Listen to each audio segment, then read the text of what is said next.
Generate होती है, wealth generate होती है। आप 10 लाख का कारोबार करते हैं तो उसके नतीजे में वेल्थ क्रिएट होती है। तो इस बनेगा, मेरा बच्चा ही कामयाब ताजिर बनेगा। पाकिस्तान जब बना था तो इसलिए तो नहीं बना था कि चंद फीसद लोग बाकी लोगों का क्या बने। तो ये डिस्ट्रीब्यूशन जब मुआशरों में नहीं होती तो फिर मुआशरों में फसाद पैदा होता है, फिर झगड़ा होता है, फिर इंतशार होता है, फिर दुख होता है, फिर इस्तेसाल होता है, फिर इनकलाब आता है, फिर खून बहता है। और इन सारी दुनियावी चीजों को छोड़ दें, हैरान रह गए।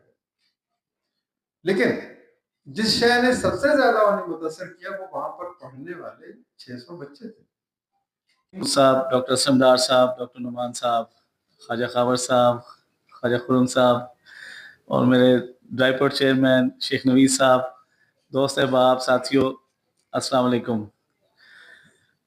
अखुवत का नाम किसी के यूं लगा कि एक शॉप देखी जहां पर कोई सेल्समैन नहीं था और बच्चे खुद ही जाते हैं और वो वहां पर बॉक्स में पैसे। मैं आपको मुबारकबाद पेश करता हूं जी, मैं बड़ा मुतासर हुआ था और मैं समझता हूं कि ऐसे इदारे सियालकोट क्या पाकिस्तान के हर शहर में कायम होने चाहिए। मैं जब तक सियालकोट चैम्बर का सदर हूँ, मेरी सियालकोट के लिए कोई प्रोजेक्ट करें तो मैं कोशिश करूंगा कि बिजनेस कम्युनिटी उस पूरे को स्पॉन्सर करे किया और बड़े वसी जो है ना वो फिजिबिलिटी रिपोर्ट्स के बेस पे बनते हैं। आपको इंशाल्लाह हर तरह का जो रहमान फारस का था, तो वो शेर बड़ा दिलचस्प है कि जब उसकी जिंदगी में कोई और आ गया, जब उसकी जिंदगी में कोई और आ गया, तब मैं भी गांव छोड़ के लाहौर आ गया। 7 साल का बच्चा जो है ना वो ये शेर पढ़ता है, तो जो भी उसकी ऐसे भली वो होते हैं जो लोगों का भला करते हैं। तो फिर मुझे वाकई यकीन आ गया कि भली वही होते हैं जो लोगों का भला करते हैं। तो जब भी शहर में जिसकी पहचान अब आप हैं और कभी इकबाल भी थे, फैज भी हैं, तो यकीन 10,000 से 2 सिलाई की मशीनें खरीदी हैं।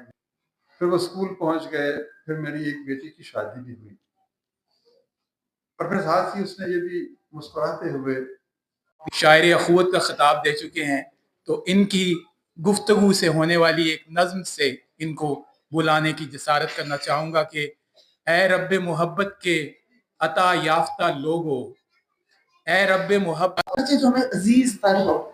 तो ये एक मैं चाहूँगी कि हम सब आज सोचें कि हम कम से कम आज इस रमज़ान के इस महीने में ये जरूर सोचें कि हम वो कौन सी चीज़ है जो हमें बहुत अजीज है, तो हम उसको अल्लाह की राह में ज़रूर थोड़ा बहुत खर्च करें, चाहे वो वक्त है, चाहे वो सलाहियत है, चाहे वो दौलत है, चाहे हमारे बच्चे हैं, उनको अच्छी बात सिखाएं, उनको हम कुरान के अगर से बहुत अंधेरा है और बहुत नाउमीदी है, लेकिन जिस तरह अखुवत एक पॉजिटिव मैसेज लेके जाता है और उम्मीद का पैगाम देता है, तो मुझे हमेशा से ये लगता है कि हमारी खवातीन, जब मैं उनको देखती हूँ, अभी रिसेंटली हमारी एग्जीबिशन गुजरी है, आपने वो देखा होगा कि इतना टैलेंट है हमारी खवातीन में, इतना पोटेंशियल है, इतनी मेहनत करने वाली हैं। अगर हम उनको थोड़ा सा उनको सपोर्ट करें, थोड़ा सा उनको इनकरेज करें, थोड़ा सा उनको आगे आने दें, स्टार्टिंग फ्रॉम आवर होम्स, अपनी बेटियों को, बहनों को, बीवियों को थोड़ा सा उनको इनकरेज करें कि वो अपनी इकोनॉमिक जो है ना उसमें थोड़ा सा पार्टिसिपेट करें या फाइनेंशियली इंडिपेंडेंट होने की। और इतना पोटेंशियल है कि यकीन करें कि जब हम इनको देखते हैं तो हमें बहुत ज्यादा उम्मीद हमारी बढ़ती है जिस तरह के लिए, क्योंकि हमारी क्योंकि हम सबने सोचना है तो कुछ बढ़ना है ना। एम्पावरमेंट की तो हम बहुत बात करते हैं, वुमेन एम्पावरमेंट की, तो अपना डॉक्टर अमजद साकिब के लिए भी है। तो इकबाल कहते हैं कि हाथ है अल्लाह का, बंदा है मोमिन का हाथ। डॉक्टर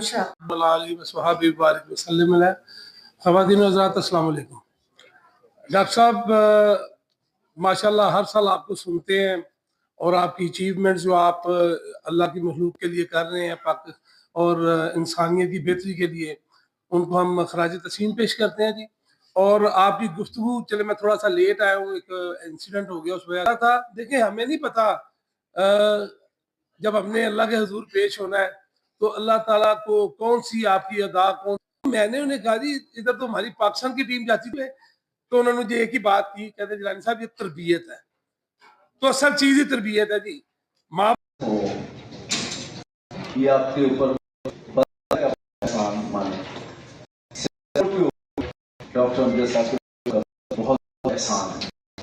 میں بتاتا ہوں کیسے کہ جب ہم نے چیمبر نے سوچا